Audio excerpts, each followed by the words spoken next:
a dimensão real das nossas possibilidades como espírito encarnado, nós desconhecemos.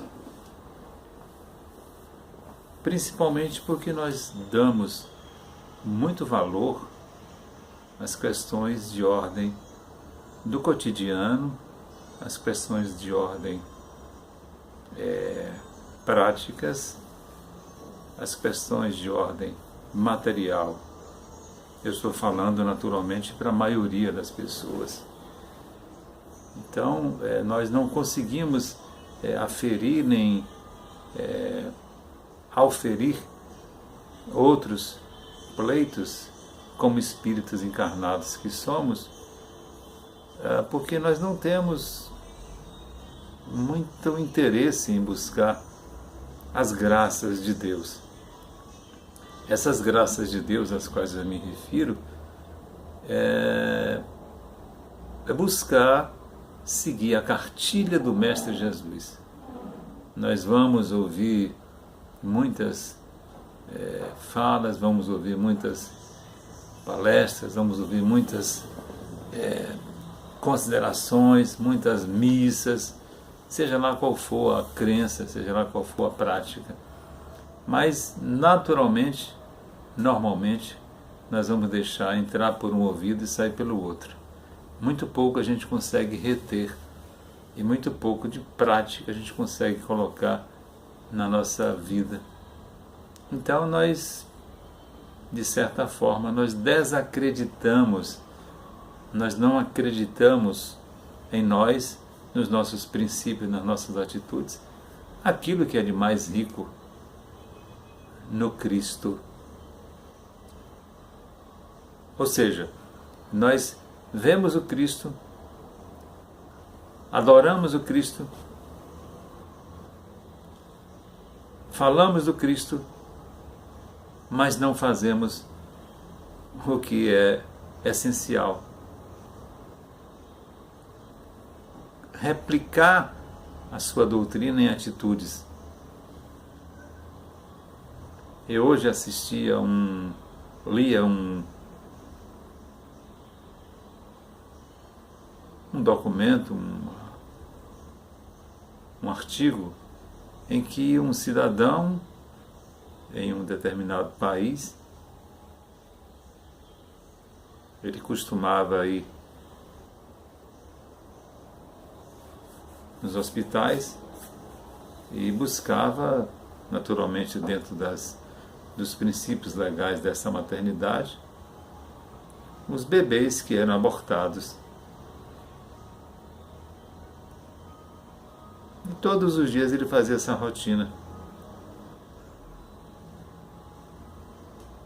E ninguém sabia na realidade o que era que ele fazia com esses bebês, né, que eram abortados, que eram mortos, né?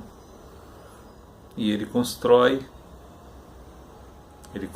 em seguida, ou a partir daí, em seu território, em seu terreno, em sua casa, que ele morava num sítio, ele constrói uma espécie de um cemitério, onde ele sepulta esses bebês, esses corpos desses bebês, um a um, e fica parecendo uma jardineira cheia de, né, como é uma vista que a gente que já foi a algum cemitério, a gente vê, são aquelas plaquinhas no chão, né?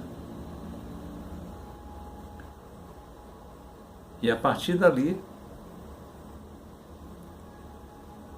ele faz uma proposta que vai além.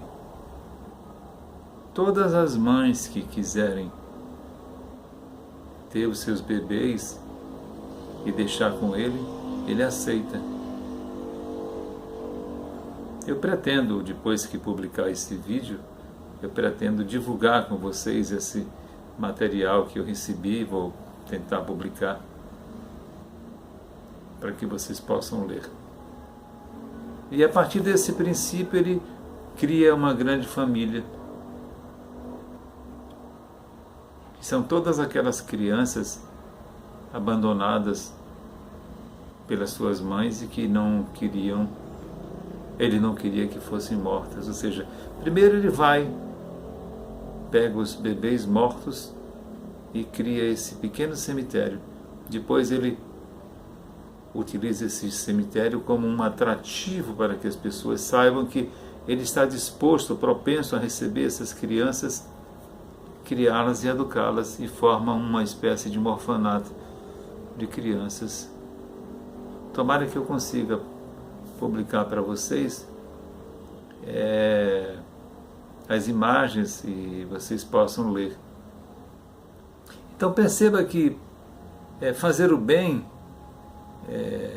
você tem que inventar mecanismos também, você tem que criar mecanismos e artes e por diversos caminhos. Não existe só um caminho para se fazer o bem. Agora, uma coisa eu queria chamar a atenção. Fazer o bem, a gente pode e deve começar a fazer em casa. Por que em casa? Porque no nosso lar, onde nós residimos, ali é um pequeno mundo, ali é um pequeno planeta, ali é um pequeno universo, em que nós, via de regra, nos devemos mutuamente.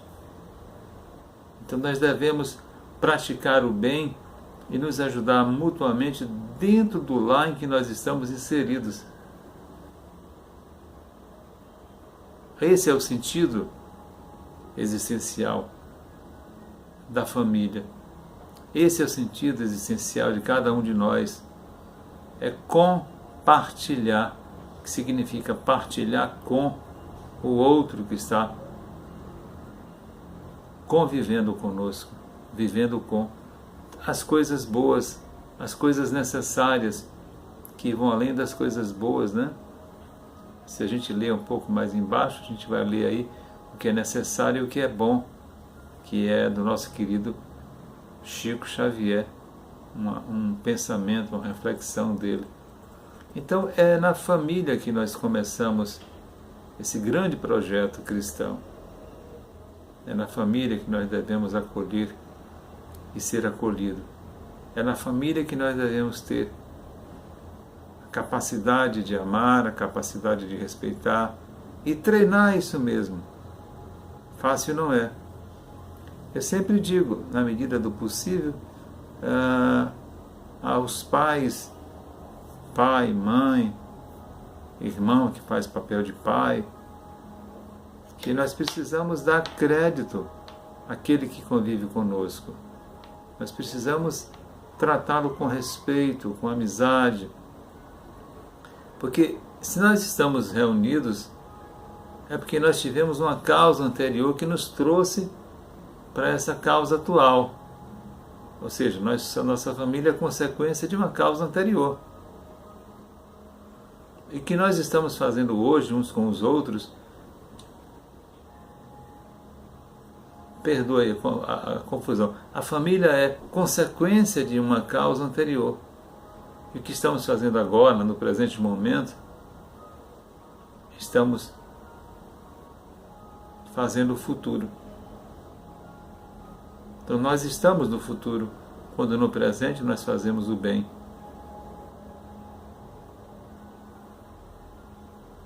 Fazer o bem é regra da vida.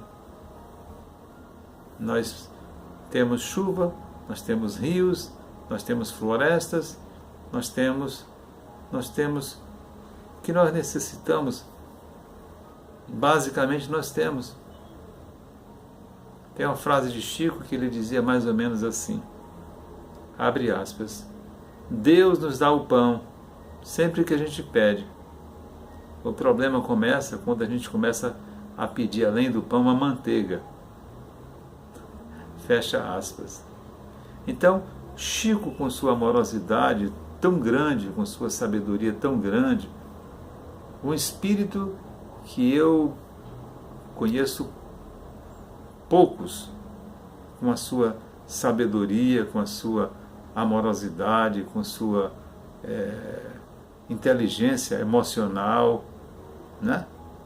Inteligência emocional é aquela inteligência na qual nós aprendemos a lidar com as adversidades, né? Chico recebia cusparada no rosto, recebia tapa no rosto, recebia tudo em troca da caridade que ele fazia. Quantas pessoas receberam cartas psicografadas de seus filhos através de Chico, e inconsoladas e pela dor e pelas feridas que estavam, diziam que não eram verdadeiras e davam tapa no rosto dele e cuspiam no rosto dele. E ele dizia apenas o seguinte: eu sou apenas um carteiro, eu entrego cartas, não sou eu quem escrevo.